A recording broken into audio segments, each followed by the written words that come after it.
What if you could sit down with Jesus? What if you could hear his words, ask your hardest questions, and experience his truth firsthand? Through the Gospel of Matthew, we step into real conversations, real encounters, real challenges, real answers. Join us for Conversations with Jesus.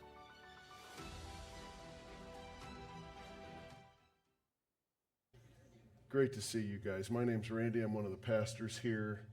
And man, that was good worship. Welcome to our series we're doing called Conversations with Jesus. We're going through the Gospel of Matthew. And I'm sorry to tell you that today I'm going to take a detour off of Matthew and go to Mark. Isn't that weird? Yeah, what are you doing? I'll explain it later, but I wonder if you guys ever heard of a tent revival speaker. Not many people have heard of this guy. His name was Mordecai Ham. He spoke in the late 1800s, early 1900s. He was a tent revival speaker. You know, America used to be enthralled with tent revivals. Many, many people came to know God through these tent revivals that would sweep through, primarily through the frontier. And Mordecai Ham was one of these tent revival speakers. In 1934, he was speaking, and two young 14-year-old boys came to hear him. And they looked all around and they couldn't find a place to sit. There were so many people. They decided, well, I guess there's no room to go here. So they started walking home. Well, an usher ran after them and caught them, and he said, listen, boys, do you really want to hear what Mr. Ham has to say? Yeah, we'd love to hear it. He said, let me find you a seat. So he brought them back, and he asked a few folks to scoot in, and he got those boys a seat. Those boys both gave their life to the Lord that day at the end of the message. One of those boys turned out to be Billy Graham, who was the man that probably led more people to Jesus in the 20th century than any other person. Maybe led more people in the world, in world history. Just an amazing evangelist, delightful man. The other was Grady Wilson, who organized most, or if not all, of Billy Graham's crusades. Isn't that cool? And so when you think about it, you think, man, who is the greatest hero here? Was it Mordecai Ham who led these boys? Was it Billy Graham? No, I dare say that the usher who got those two boys a seat is the biggest hero in this whole story. He went after them with a heart of love and valuing those two young teenage boys, and brought them back and got them a seat. Yeah, I think the usher is the real hero here. And no one knows who he was. We still don't know who he was. But I think he's the true hero. So the Gospel of Mark is quite different from the Gospel of Matthew. It's much shorter. It is written from the point of view of Simon Peter, a fisherman. And it's a very simple book. I remember taking Greek, my first Greek class in college before I went to seminary and took upper level Greek. I took my beginning Greek class, and the first week of Greek, we were translating the Gospel of Mark because it's like third grade level. No, it's like 5-year-old level. I'm serious. It's very simple Greek. And it's delightful because it's written from the point of view of an uneducated fisherman, and it's such a great gospel.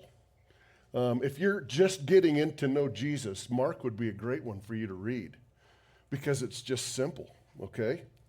Now, we're going to jump in today at chapter 9, and chapter 9 is full of content where Jesus shows his true identity to his disciples. Now, I want you to imagine yourself being a fisherman or a tax collector or a nobody. You know, here is the God of the universe in an itty-bitty living space, a human being space. And instead of calling all these amazing, educated, or superstar people, he calls nobodies. Could you imagine being those 12 guys following him and starting to realize that the rabbi that you follow is the Lord of the universe, the Messiah promised for hundreds of years, and you are one of his followers? You're one of his inner circle. Could you imagine what that would feel like?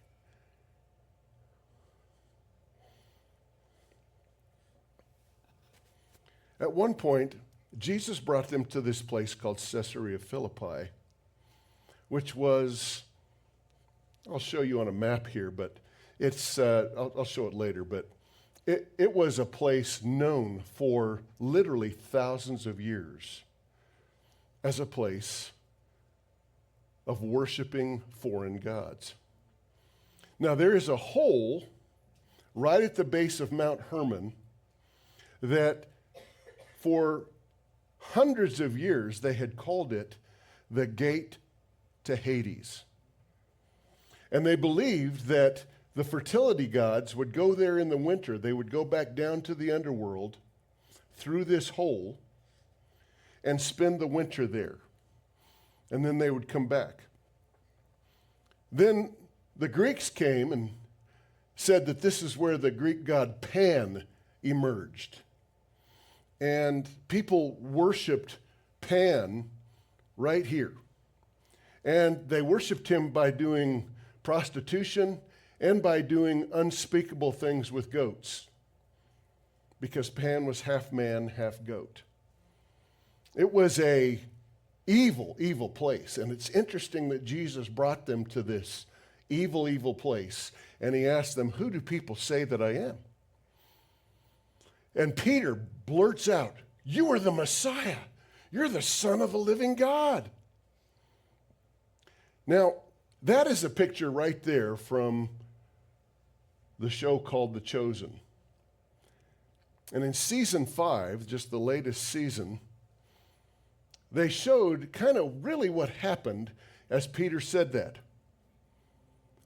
Because there were these frustrations on the part of every other disciple going, "Man, I knew that. I knew the answer to that. He just said it first.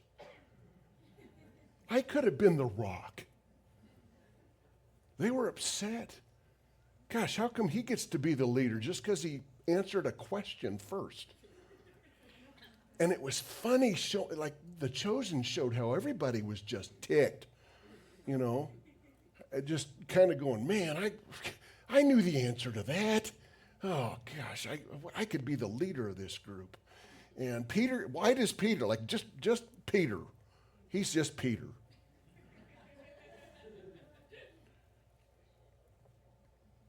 But it's profound because Jesus says, upon you, I will form my church. It's the first time the word church is used in the New Testament. And the gates of Hades, he's speaking about the gates of Hades, will not prevail against it. I am calling you 12 nobodies, to be somebodies in the kingdom of heaven, to influence even the darkest of places. Whoa. You're to be on an offensive. You're to be people who bring light and love to a cold world. A few verses later, Jesus leaves the 9 of the disciples alone while he takes Peter, James, and John up on a mountain. So could you imagine, you got 9 of us that have to sit behind, and Jesus says, you 3 come with me, and everybody's going, why do those 3 get to go? I mean, could you just imagine? I'd be a little ticked. Like, how do you get in on the inner circle? And while they're up there, we have this thing that we call the Transfiguration happen. And the guys kind of fall asleep because they always did this when Jesus was praying. And when they woke up, Jesus was like, there was something going on with Jesus. I love how Luke says it. Luke says, Jesus' clothing was whiter than any launderer on earth could make them. I mean, he's stinking white, okay? And then Moses and Elijah were talking to him. And it must have been just an unbelievable moment because Jesus is revealing that the law came through Moses and the prophets, symbolized by Elijah, are summed up in this one person, Jesus. He is the Messiah, the God of the universe. And we got to see it. And then suddenly, things were back to normal. And Jesus looked at the 3 and he said, don't say anything until after I'm raised from the dead. They had no clue what raised from the dead meant at that time. So they weren't able. So could you imagine the 3 coming down? Could you imagine the 3 coming down? We're not supposed to tell. Guys, we saw something we're not allowed to tell you. But I want you to know we are important because he let us see it. I mean, can you imagine just all the rumblings and grumblings going on? When we see the disciples going back to their home base in Capernaum, what we need to understand then is that this is a picture of Jesus walking ahead of his disciples. It was typical at that time that a rabbi would walk about 10 steps ahead of his students. And it'll help you make sense of what he's about to say. So he's walking 10 steps ahead of his students. And it says, then they came to Capernaum, and while Jesus was in the house, he asked them, what were you discussing on the way? Just an innocuous question. So let's just go over this verse real quick. Notice they came to Capernaum. We recognize that for the first part of Jesus' ministry, Capernaum was his home base. This is a map that I'd like to show you where Capernaum is. It's on the northwest side of the Sea of Galilee. And they've done excavations there, and they figured that at the time of Jesus, it was probably about 1,500 people. It was nothing, okay? Just a little burb on the edge of the Sea of Galilee. Notice Mark uses the term in the house, when he was in the house. What is that? He's describing something that's probably used a lot, and this comes from the perspective of Simon Peter. And most scholars believe that Jesus used Peter's house as his home base in Capernaum. So they come back to Peter's house, and Jesus sits down, and he says the innocuous question, what were you discussing on the way? Why does he ask that? Because he's 10 steps ahead of them. And it gives them time to have questions among one another. Who is the greatest?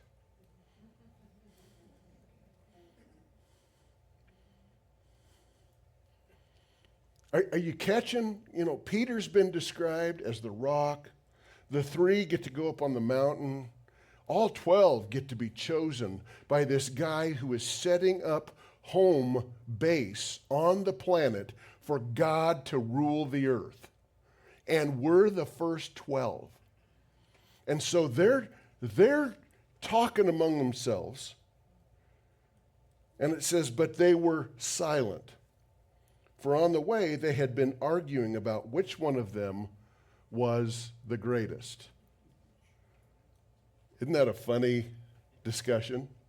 No, I'm the greatest. I'm the greatest.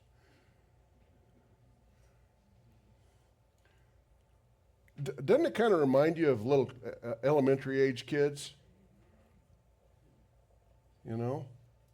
I remember when my neighbor Johnny Austin and I used to play Batman and Robin.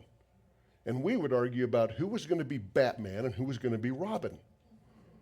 Because Batman was important. Robin was a sidekick. No, I'm going to be Batman. No, I'm going to be Batman. So it's just kind of a funny picture. And expecting a rebuke, you know, they get silent. Well, shucks, we were just having a talk. Boy.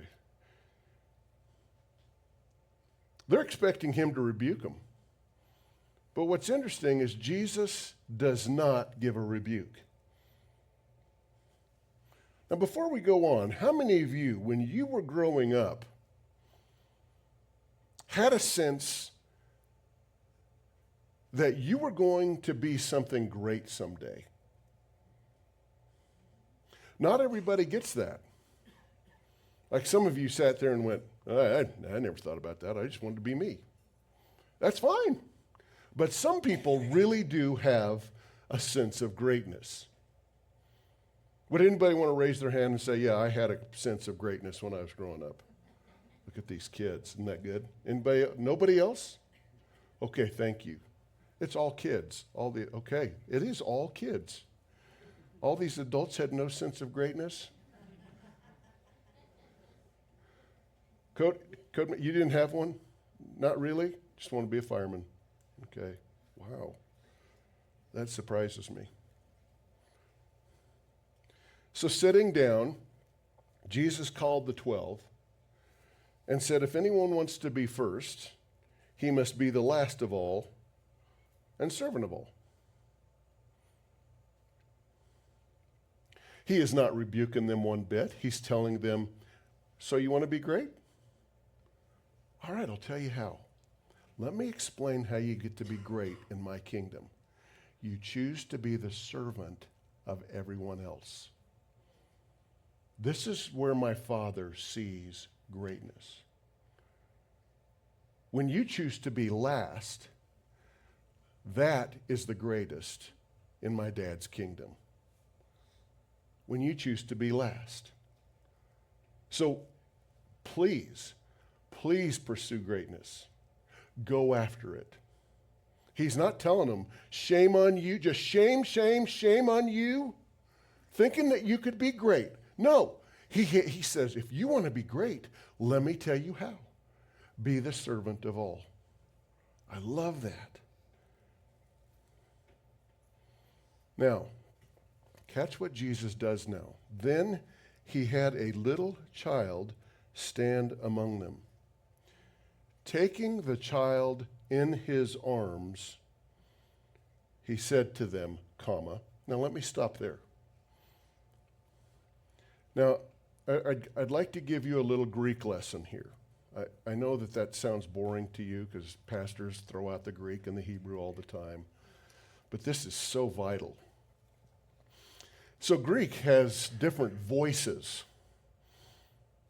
It has an active voice, a passive voice, a middle voice, and all these verbs are in what we call the middle voice. And when my Greek professor explained what the middle voice was, it made no sense to me, so you'll be in good company if you don't understand it first. The middle voice on a verb means that the person does the action with explicit reason to please themselves. They're doing it for themselves. And they're doing it with self-interest. Self-interest is not selfishness. I hope you understand that. For example, I have tremendous self-interest in this little girl named Gaylin, my wife. She melts my butter. I just see her walk in the room, and my knees get weak. And I've been married to her almost 40 years. But man, she does something to me. I am serious. I can be in my office and she'll come up to the church building and I can hear her laugh in the kitchen and something happens to me. I got to go see her. That's self-interest, because I have a lot of self-interest in this girl. She interests me greatly. Okay? So the active voice means you're just doing the action. But the middle voice, you're doing it with great importance to yourself. Let me see if I can illustrate it a little bit. So here's Jeremy over playing his guitar today. And then, so he's playing in the active voice, and then something happens to him, and he starts jumping around. Have you seen him do that? That's the middle voice. I'm having such a good time. Are you catching that? Something's happening to him. I wonder if you guys saw the original Maverick, when they sang the song, "You've Lost That Lovin' Feeling."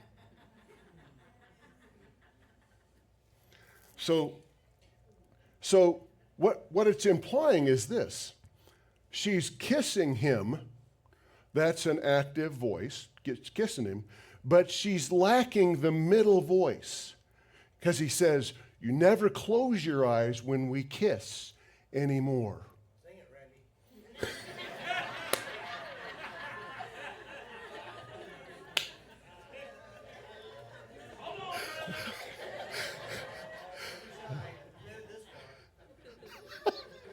You guys are killing me. Well, what's happened? She's lost the middle voice. It's just a kiss to her. And there's no tenderness like before when we touch. She's touching, she's actively touching him, but the middle voice is gone. It doesn't mean anything to her anymore. Now, the middle voice doesn't imply anything sexual. I don't want to imply that at all, okay? But all the verbs in the next two verses are middle voice. He brings a child in the middle of them, and then he puts this child up on his lap and puts him in his arms. Now, I have looked at that for decades, and I thought there's more to this than what I'm seeing. When it's weird, it's important.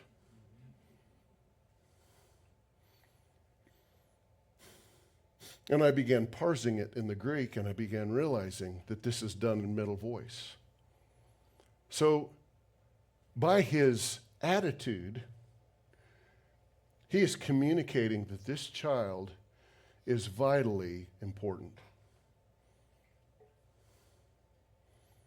Now, I did some study.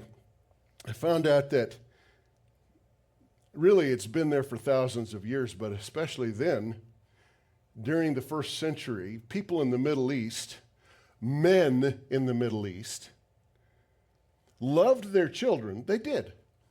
But they loved the idea of their children more than their children. They loved the progeny of their children. This is going to grow up and take over my business. But they weren't actively involved in making that child feel like a person of value. That was the job of the women. And frankly, Jesus is doing something that resembles more of a woman than a man. By putting this strange child that's not his own on his lap and putting his arms around him with the middle voice. Priceless child.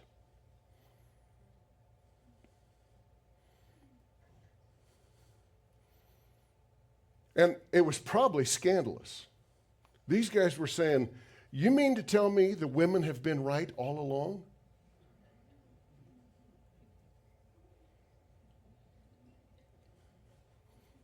If you're listening to us by audio, I shook my head, yes.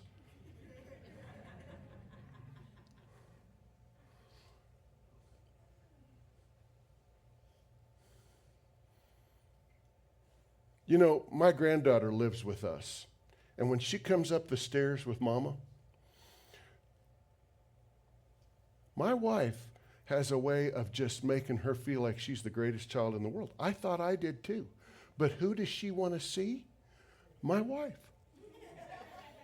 Why? Because she's a woman, and they can just naturally convey the value of that child to that child in a way that men don't do as well with.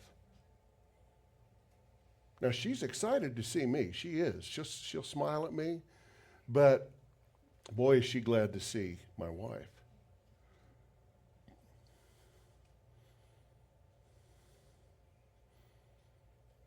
So Jesus is scandalizing this. He's placing a child in the midst of them, and look what he says. Whoever welcomes, middle voice, one of these little children in my name welcomes me. And whoever welcomes me welcomes not only me, but the one who sent me. All these are middle voice verbs. Now, it's interesting that the contemporary, or the Berean Standard Bible uses the word welcomes. It's really the word receives. But I think welcomes communicates it even better. Because it is welcoming. Whoever welcomes this child that you have been too busy to pay any attention to because you're all about important things because you're somebody.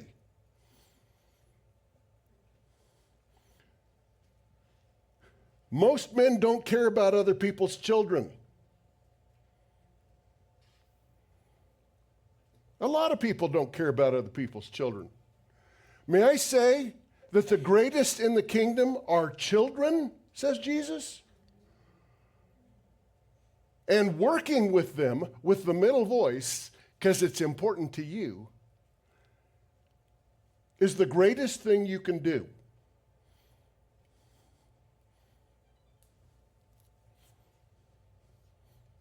You say, I don't want to be a babysitter, you young people. That's just, oh boy, that's nothing. Let me tell you, you're taking care of the greatest. It's the greatest position you can take in life. Do you understand that? And what he's illustrating here is if you want to be great, you care for the least, because the least are the greatest. Whoever welcomes one of these little children in my name welcomes me. Middle voice all the way through. And whoever welcomes me welcomes not only me, but the one who sent me. So he's talking about how there is this connection between my loving this child, and it's the same as loving the God of the universe. So, look at those words. Whoever welcomes me, or welcomes this little one, welcomes me. And whoever welcomes me welcomes my Father. He's just placing so much importance on the idea of putting value into nobodies. Now, men, I'd like you to think about for a minute. What men, while you were growing up outside of your dad, influenced your life? Most men can count less than a handful. I can count 2. My youth pastor and the father of some other children in my church that just happened to take interest in me and my brothers and my friends. And he took us camping. And with the middle voice, he sat around the campfire and shared Jesus with us. And he didn't have to do that.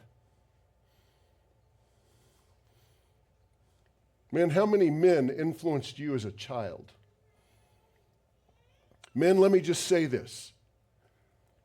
Something like a megaphone communicating love to a child comes through a man loving a child.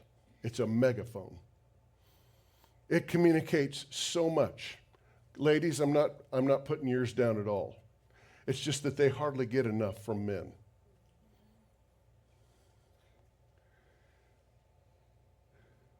Now, I'm not just trying to get everybody here to do children's ministry. What I'm trying to help you understand is that the greatest in the kingdom are people who serve others.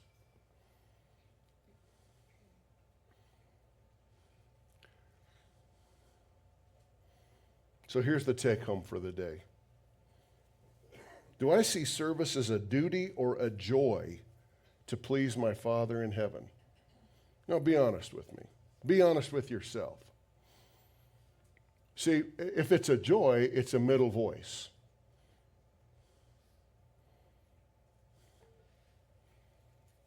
Do I see the value of serving others as a way to grow spiritually?